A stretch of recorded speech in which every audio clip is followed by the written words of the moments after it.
Pucker up, ladies. We're at step 10. Time for some lipstick. So we're going to do lip liner, lipstick, lip gloss. Of course, if you're just running out the door, just whip on a little gloss and go. Our mint glosses are the best. Great color, vitamin E, therapeutic, all natural, paraben free. All the colors look good on everybody because they're sort of sheer in nature. So hit the mint glosses if you want just a quick go. But what we're going to do is we're going to learn lip liner first. So I'm using the lip liner Love Story from our Ultimate Lip Liners. What you're going to do is you're always going to start right in the middle of the upper lip and do a little sketching motion. I always say define the peaks. It's really hard to talk to you and do this. I think I can do it. Define the peaks. Okay, get those in balance. The middle, if the middle is all symmetrical, the rest is easy. Then define the valley. Rock the pencil back and forth right in the middle. And once you get that balanced, and if you want to give a little fullness, you can go a little bit higher than that. If you want to, let's do it. Give a little more fullness to your lips. Then it's quite simple. You're going to just take the pencil and go from your corners to meet. Not as far to go, right? Now on the top, if you want to get like a little collagen injection lift look, don't apply downward like this. Go from the corner up. Give it a little fullness and a little lift. Corner up. There we go. And it's all about symmetry. Okay, so there's a little lip liner.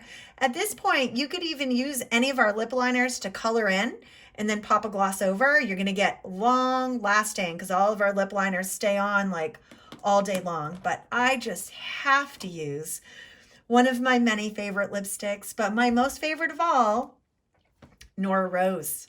This is named after my granddaughter, and just like her, it's perfect. It's perfect, perfect.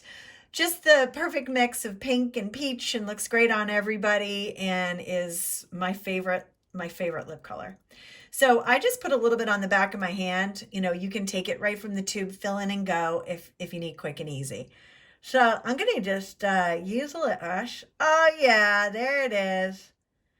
My sweet Nora Rose.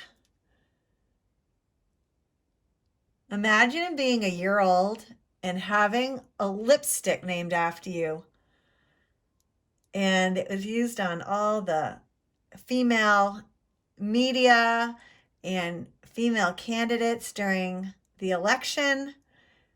Her lipstick has made its mark already. So after you've applied, just do a little, set it into the lips. There you go. And now what I'm going to do is pick up another Kriss favorite. This is Liptoxyl. This is a power treatment for your lips. If you have dry lips, you can use it as a treatment product at night. You can use it on its own. It's a clear gloss, but it has peptides in it, which actually heal the lips and it starts healing immediately when you put it on. But within about 12 hours, if you're really chapped, you won't be anymore. And it also has peppermint in it, so it feels invigorating. It's very plumping. And there we have it. So 10 steps to get here. We took our time. But for you to do all these steps and do a great job with it and you should be able to do a 10-minute makeover. So that's what I'm going to challenge you to. And by all means, after using all these tips and tricks that I've shown you, take a selfie and tag us in it at Kriss Cosmetics on Instagram, Facebook. Find a way to get it to us. We want to see your artwork. And thanks for joining the 10 steps, step by step with Kriss for makeup. Have fun. Enjoy your beauty time.